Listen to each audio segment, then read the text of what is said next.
जी, मैं मिर्ज़ा ज़की अहमद बेग और इंडिया मिली काउंसिल सूबा दिल्ली का जनरल सेक्रेटरी हूँ।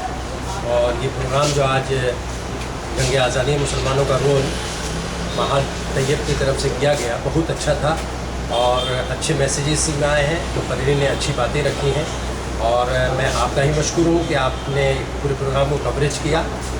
और उम्मीद है कि इस प्रोग्राम से आगे जो है नए हिंदुस्तान की, मुस्बत हिंदुस्तान की तामीर होगी और इंशाअल्लाह इससे अच्छा पैगाम जाएगा।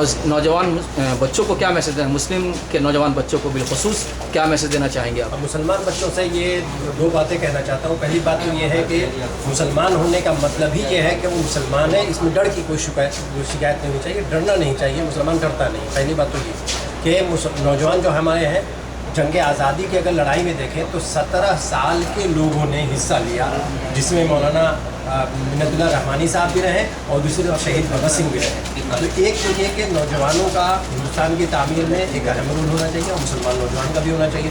दूसरी ये कि आप तब तक मुस्बत हिंदुस्तान की और खुशहाल हिंदुस्तान की तामीर नहीं कर सकते हैं जबकि खुद आप पढ़े लिखे ना हो, तालीम याफ्ता ना हो। बगैर तालीम की जो है कोई तरक्की का ख्वाब देखा नहीं जा सकता। इसलिए हमारी नौजवानों से अपील है, पूरे हिंदुस्तान के और बिलखुसूस मुसलमान नौजवानों से, कि आप अपनी तालीम को पहले मुकम्मल करें और निडर और बेबाक होकर के मुल्क की तामीर तरक्की में कूद जाएं। माशी तौर पे आज मुसलमान बहुत पिछड़ा हुआ है, तो आपको लगता है कि इतनी कमज़ोरी के बाद, माशी कमज़ोरी के बाद वो तालीम को जारी रख सकेगा? ऐसे में मिली तंजीमों को क्या करना चाहिए? देखिए, दो बातें हैं। पहली बात तो ये है कि माशी एतबार से जहाँ आप कमज़ोर कहते हैं मुसलमान को, तो याद रखना पड़ेगा कि जिस वक्त मक्का के कुफ़ार गिरफ्तार हुए थे मदीना में मुसलमानों के ज़रिए से, तो आप सल्लल्लाहु अलैहि वसल्लम ने उनसे ये कहा था कि हम तुम्हें फ़िदिया लेके छोड़ देंगे और फ़िदिया तुम्हारा यह है कि तुम हमें तालीम सिखा दो जो तुम जानते हो।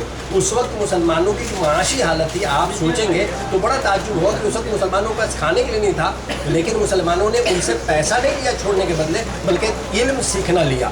इस लिहाज से अगर आज के मुसलमान देखें तो वो अल्हम्दुलिल्लाह उस वक्त के मुसलमानों से खुशहाल है। इसीलिए ये अगर अपने तहीं वो कहता है कि हमारे पास पैसा नहीं इसलिए हम तालीम नहीं हासिल कर सकते हैं, तो ये हमारी कमज़ोरी है और नादानी बेवकूफ़ी है। दूसरी चीज़, दिल्ली तंजीमों को ये करना चाहिए और कर रहे हैं अल्हम्दुलिल्लाह कि उसमें उन नौजवानों की रहनुमाई करें। सरकारी तौर पे जो फंड्स एलोकेट होते हैं तालीम के सिलसिले में, उसमें उनकी रहनुमाई करें। शुक्रिया।